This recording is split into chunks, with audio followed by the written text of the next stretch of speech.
Ini pertama kali saya menceritakan kejadian mistis pada diri saya. Hari itu saya dilecehkan secara mistis.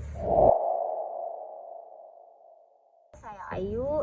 Di sini saya akan menceritakan kejadian yang sampai sekarang masih membuat saya trauma. Kejadian itu sekitar 11 tahun yang lalu, di mana saya pernah mengajar sebagai seorang guru ngaji. Tapi di situ saya sangat keras kepala.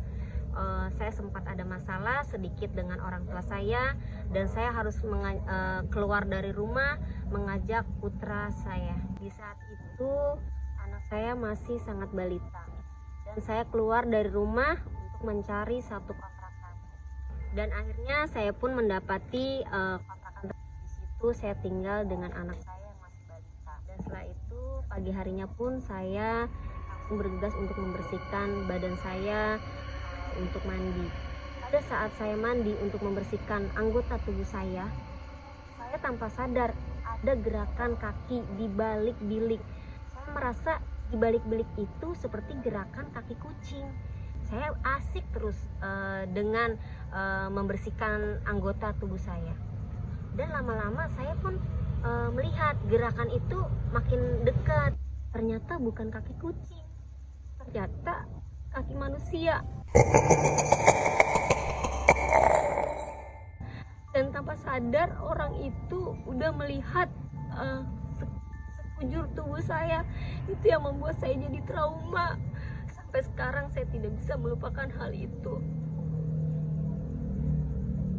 Dengan rasa ketakutan saya itu, saya pun akhirnya berteriak meminta tolong agar orang yang melihat saya itu tertangkap.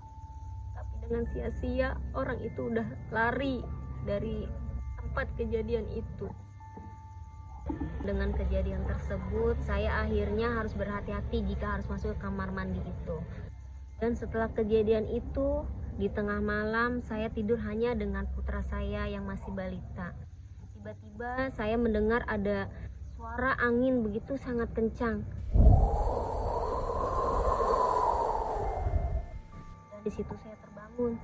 Tapi setelah saya terbangun, saya melihat anak saya itu nggak ada.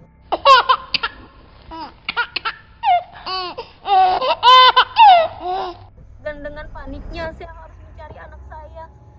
Saya membongkar semua yang ada di dalam ruangan itu, tapi anak saya nggak ada. Dan di situ saya harus mengucap astagfirullahaladzim, harus beristighfar, membaca selawat dan yang lain yang saya bisa. Saya mencari-cari di semua sudut, tapi anak saya nggak ada. Dan dengan panik saya harus keluar mencari anak saya. Setelah saya ingin membuka pintu, saya tersandung.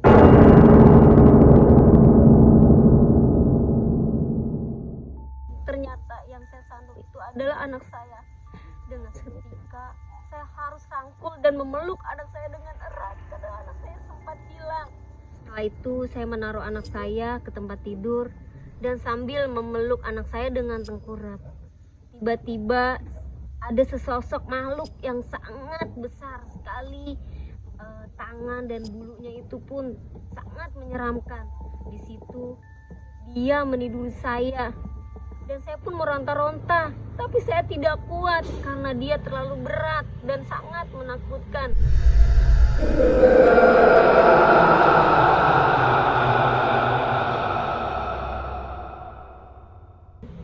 Tapi saya harus bisa dan harus kuat agar saya tetap ada bersama anak saya.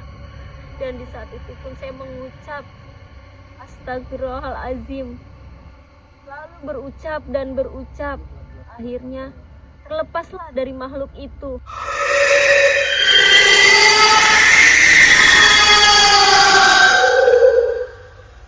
Akhirnya pun makhluk itu menghilang. Di situ saya sangat sedih dan takut sekali. Saya menangis karena saking ketakutannya dengan melihat makhluk itu. Karena seumur hidup saya baru kali ini mengalami kejadian yang sangat menyeramkan. Setelah saya sadari, ternyata saya dilecehkan oleh makhluk tersebut. Setelah kejadian itu, saya menangis terus-menerus. dan pagi harinya pun saya merasakan badan saya itu sangat sakit. Sampai saya sadari setelah itu badan saya pada biru.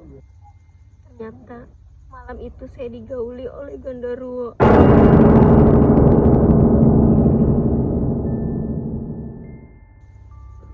yang membuat saya sampai saat ini harus trauma.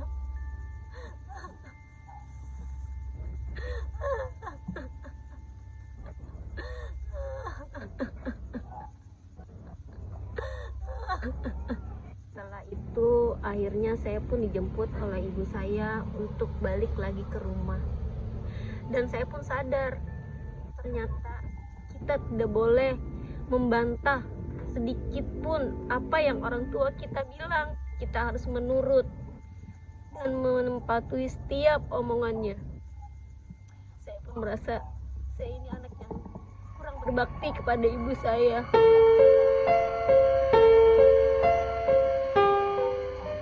Saya balik lagi ke rumah mengikuti apa yang ibu saya bilang.